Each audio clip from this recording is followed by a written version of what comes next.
Welcome to Pontification Nation. I'm your host, Ricky Skittle, coming to you live, as always, from my mother's basement. And I have a good update to a couple things that we've been discussing over the past few days. I wanted to get that out there this morning. I will have another video later today talking about more news of the day, probably a lot more about this Virginia debacle. The other day I made a comment about how I believe that the wall fight probably has something to do with drug money, cartels, bribery of American officials. We talked about the $100 million bribe allegedly to Peña Nieto, the previous president of Mexico. You know, it's just widely known fact that Mexico is a corrupt place and these cartels bribe the government there. You know, why wouldn't that be the case here? Because most of their operations are happening up here, not down there. So I have some information that I believe corroborates that in some way. There's still stuff that we don't know, but based on the facts, I think we can opine that there's probably more likely than not reason to believe that there's stuff is going on in this country as well. And then secondly, I think I found out the exact reason as to why we're having this abortion conversation and what is going on in this country related to fetal tissue harvesting. So without further ado, let's get right into it. We're going to talk about this New York Times article first. So the Times article talks about generally starts out talking about the trial, a little bit of history about El Chapo, stuff like that. I'm not going to bore you with that stuff because that's all, at this point, public knowledge. But now let's talk about what this looks like here. So they were talking about how they accused, Mexican government officials of taking a bribe. So now let's kind of pick up in the middle of this article. When the court convened again on Monday, the audience waited in suspense as Mr. Zambada took the stand, blithely spilling secrets of the Sinola drug cartel and laying bare the inner workings of Mr. Guzman's operation. Mr. Guzman is El Chapo. But even though he confessed to startling crimes, admitting, for example, that he personally paid $300,000 in bribes a month for years, and he never mentioned anything about bribing a Mexican president. Then on Monday night, only hours before Mr. Zambada was to spend his final day in court, the government filed a mysterious memo that, according to its title, was designed to preclude cross-examination. The memo, submitted under seal, outraged the defense. It also left those in the courtroom wondering if the tale of a corrupted president would indeed be told. As soon as court was back in session on Tuesday, Judge Kogan discussed the secret memo at a second sidebar conference, which was itself conducted in secret. The subject was apparently so sensitive that he immediately placed its transcript under seal. It was only after the sidebar ended that Judge Kogan gave a vague explanation about what was going on. Speaking from the bench, he said that he agreed with the prosecutors and would limit the questions that Mr. Guzman's lawyers could ask Mr. Zambada on cross-examination. He said that whatever might be learned from a broader line of inquiry did not outweigh protecting individuals and entities who were not directly involved in the case and who would face embarrassment if Mr. Zambada were allowed to testify without restraint. Okay, I'm going to read that again.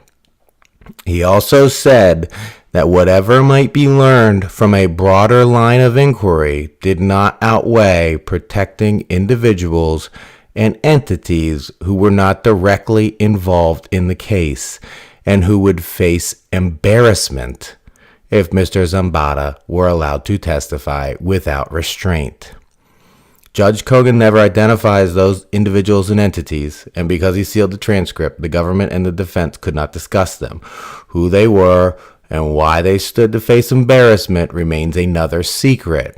Who they were and why they stood to face embarrassment remains another secret. In court on Tuesday, Mr. Zambada did name one of Mexico's top law enforcement officials, Genaro Garcia Luna, as someone who took bribes. He said that on 2 occasions he met Mr. Garcia Luna in a restaurant and each time gave him a briefcase stuffed with at least $3 million in cash. Mexico has long been plagued by troubles with corruption, and some in the country were not surprised to see that tales of graft were emerging. Thousands of miles away at El Chapo's trial in Brooklyn. All the secrecy was consistent with the way Guzman's case has been handled from the start. In the past several months, the prosecution has sent more than a dozen secret letters to Judge Kogan. Many of its pretrial arguments were made in seal or redacted motions. With the judge's permission, the prosecutors have even barred courtroom artists from sketching the faces of witnesses in an attempt to assure their safety. Now, and then it goes on to talk about this, but at the end of the day, what does it matter in a U.S. courtroom if there are people in Mexico who would be embarrassed? It does not make any sense. Now, if I were El Chapo and I had been bribing U.S. officials, I would want to bring that to light in my trial, because I would want to say, listen, it's not me that's the criminal. These people are the criminals. I'm just a businessman. I mean, again, this is not hard proof that we have an issue in this country, but taking all of these things together, the fact that we've talked about building a wall for decades, the fact that we've voted to build a wall for decades, on several different occasions, and none of these people are actually building the wall, and then Trump comes in, someone who's never been in government, and goes to build the wall, and now everybody has this huge issue with it, and nobody wants to do it. None of that stuff makes any sense to me. What makes sense to me is that these people are corrupt. They've been taking bribes from cartels. They don't care about America. They don't love America. They aren't patriots. Now, if you tell me that and put it with this story about all this secrecy that's going on, it makes complete sense. I hope the reason that they're keeping it secret is because they're actually working on actual real prosecution. Because this would be unacceptable if this is going on in America. Who did Nancy Pelosi go to visit in Mexico City in 2016 with her congressional delegation? What did she do while she was there? Did she accept money? This was right before the election. What was she doing down there? Next. This is basically, this article I'll put in there.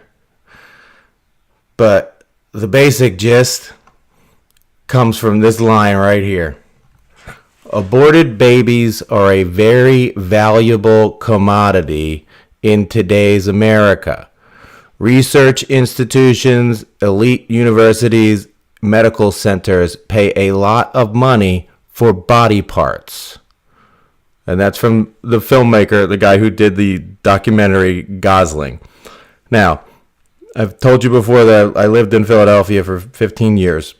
So I was actually there during the time of the trial of Kermit Gosling. And it was disgusting. I watched the movie as well. This man is a really, really sick human being. When you read about what he did, I really don't want to talk too much about it, but he would just take forceps and clamp babies' heads off and stuff like that as they're, when they're 9 months old. Illegally, of course, because you can't do that in Pennsylvania.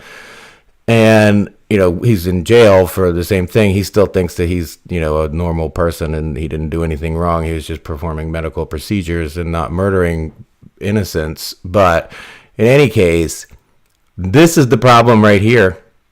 This is why this is why this is going on. This is why they don't want you to know what partial birth and late term abortions really are. Now, I don't know anything about the market for dead babies. Very little. But I do know a lot about markets. And I do know a lot about things like this. Like, in general, business, right?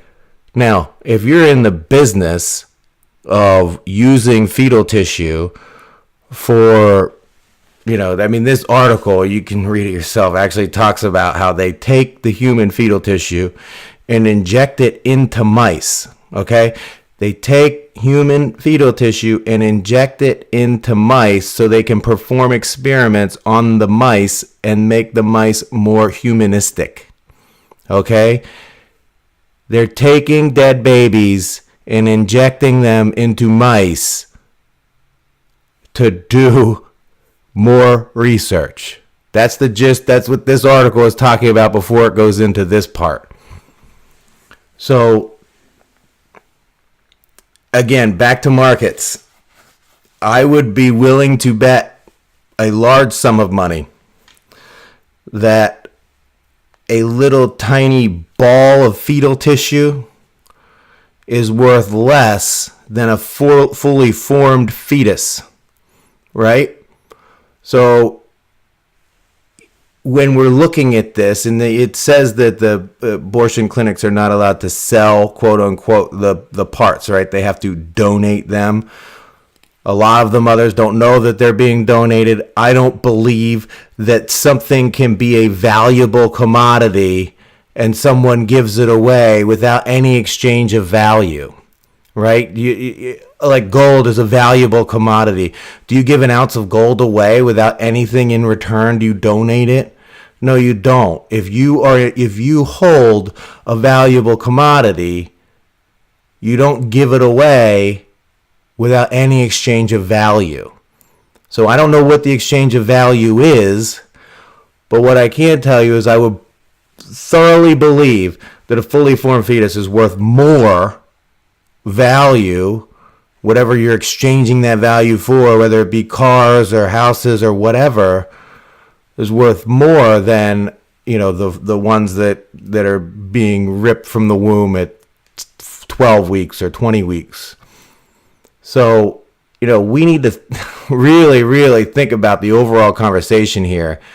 And while, again, I believe this is a states' rights issue, it's a free country, I believe it's a states' rights issue, and I believe that any state can do what it wants, according to the Constitution. I don't think it's a federal government issue, but it's a states' rights issue. But we also need to take a long, hard look at ourselves as a country and as a culture. Like Donald Trump said the other night, do we want to be a culture that doesn't value the precious, innocent, beautiful young life? Is that what we want in this country?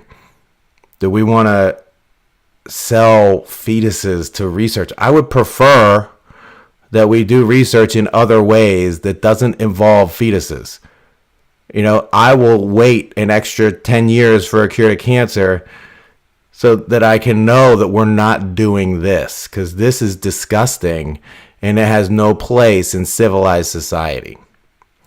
That's all for now. I wanted to update you on those two things. So one, there's a whole bunch of sealed testimony in the El Chapo trial that would embarrass people.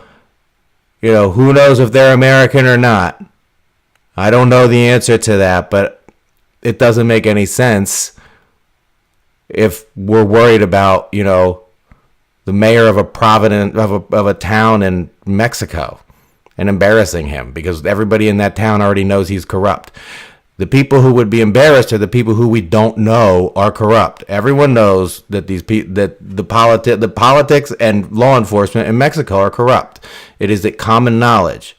Not everyone knows that law enforcement and politicians in America are corrupt, and not everyone knows the extent of the corruption. I don't even know the extent of the corruption, but I've got a pretty decent idea of what it is, and it's disgusting, and that's why I think this way. Thanks for listening. Come to the landing page. Subscribe if you like what you're hearing. We got a lot more coming. Mueller next week. We're coming for you, Mueller. For Pontification Nation, this is Ricky Skittle, and I'm out.